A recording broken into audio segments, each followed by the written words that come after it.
Yung afternoon guys. So ngayon nandito yung pamalangsiyan namin na pokot. Dinistambay muna namin dito kasi isang buwan na mahigit na walang malangsi. Kaya ngayon taan muna kami ngayon ni Papa. Andun na si Papa, nagpuno na. So let's go guys. So ayan guys, paalis na kami ni Papa. Mano-mano lang to guys, sasagwan lang kami ni Papa.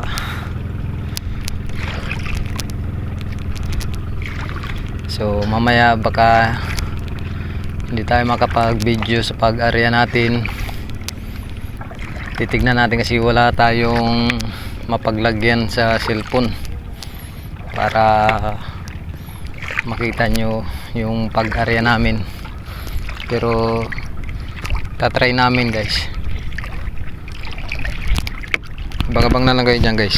So yun guys, nandito kami sa pag-ispata namin ni Papa. So harap lang to ng bahay namin kasi hindi naman pwede kami na lumayo sa pag-ispata namin kasi mahirap magbugsay kung sa Tagalog pa, magsagwan.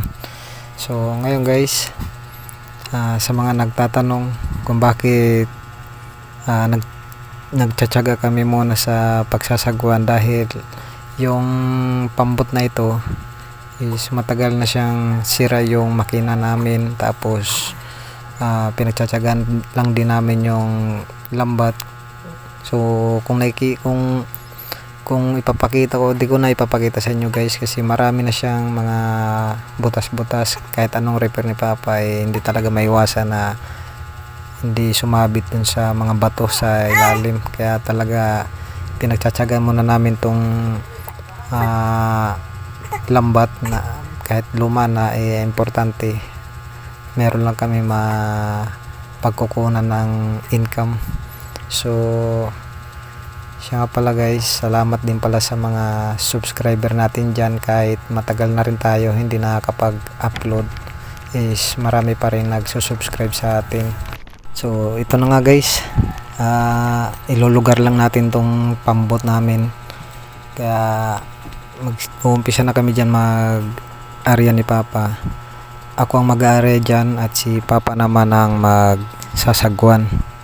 So kahit ako guys, hindi pa naman ako katagalan na maing-isda, pero mahirap talaga magsagwan lalo na kung medyo malalakas yung alon.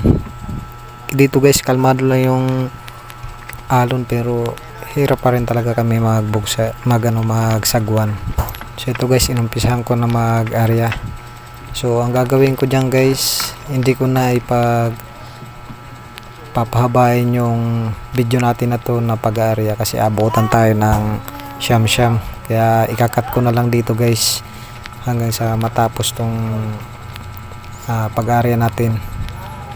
So dito guys, yung pag-area namin ng pangtaan, yung sari-saring isda na nakukuha namin is paikot lang yung pag-area namin dyan.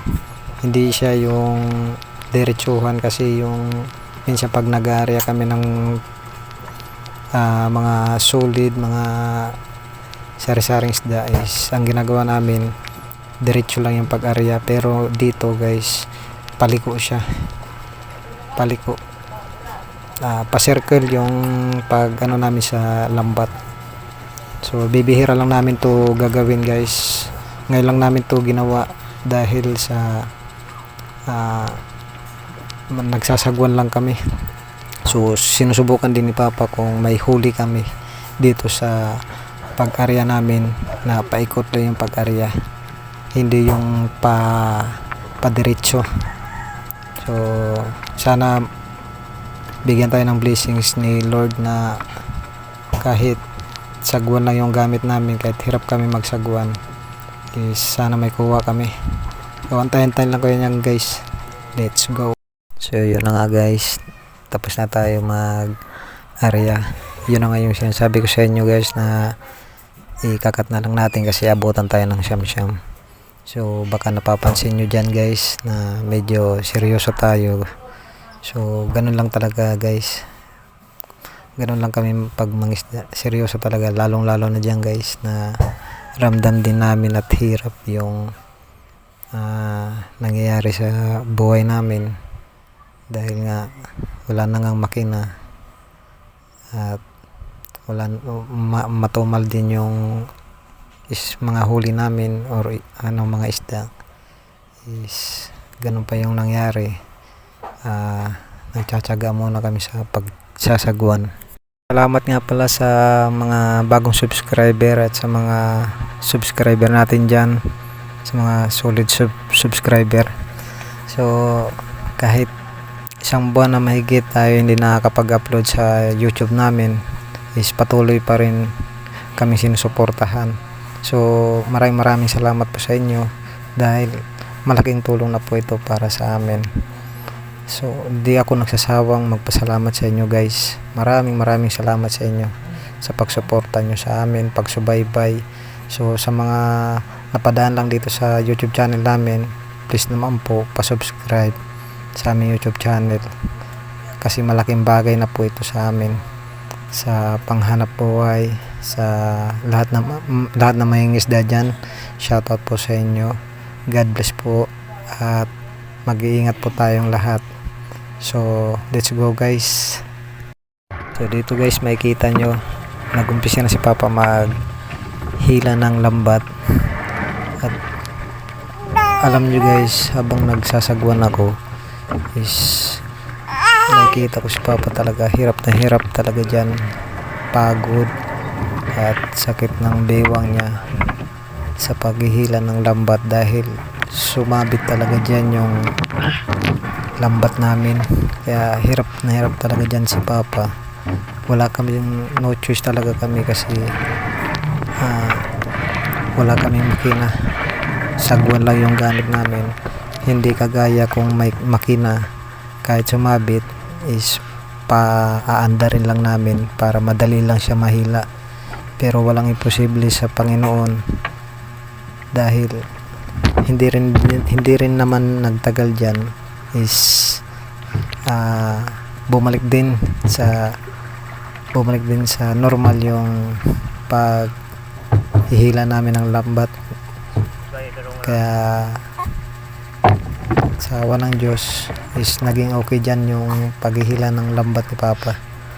Kaya wala talaga imposible, tiyaga at tiis pagka ganitong encounter na sumabit talaga yung lambat natin sa ilalim ng dagat, lalo na kung sagwan lang yung ginagamit natin at wala tayong makina.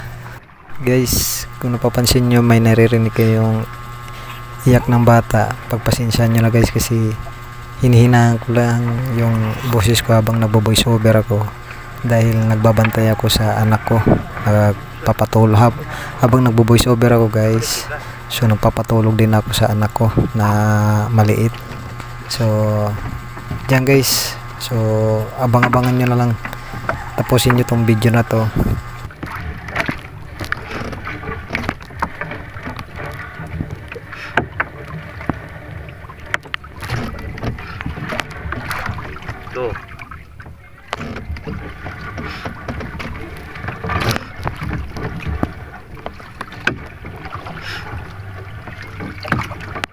Magkabig-kabig lang.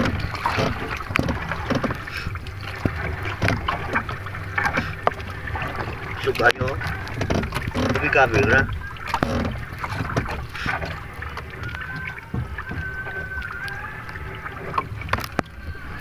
Tupo ko dito.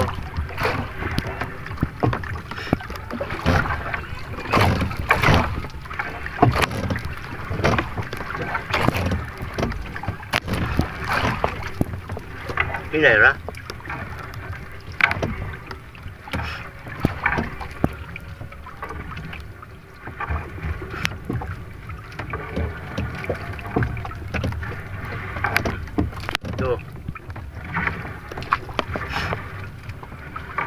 So yun guys, pauwi na kami. So tapos na si Papa maghila ng lambat. So kung napapansin nyo, hindi ako tumulong dyan magsagwan kay Papa habang pauwi kami dahil ang sabi niya is kunin ko daw yung isda dito sa lambat para habang siyang nagsasagwan pauwi kami, kukunti na lang yung isda na pagkuha dito sa lambat para hindi na raw kami masyado gabihin. So dito guys, napakalaking blessings to dahil marami-rami rin yung huli namin na isda. So salamat talaga sa Panginoon at dahil binigyan tayo ng blessings sa Panginoon. So dito guys, malapit na kami umuwi dyan. So ito na nga guys, natapos na kami sa pag-alis ng isda sa lambat. So nakauwi na rin kami guys. So hanggang dito na lang guys yung video natin at sana nagustuhan nyo. At syempre, di talaga ako magsasawang pasalamatan kayo sa mga bagong subscriber at sa mga solid subscriber natin dyan. Maraming salamat po sa inyo.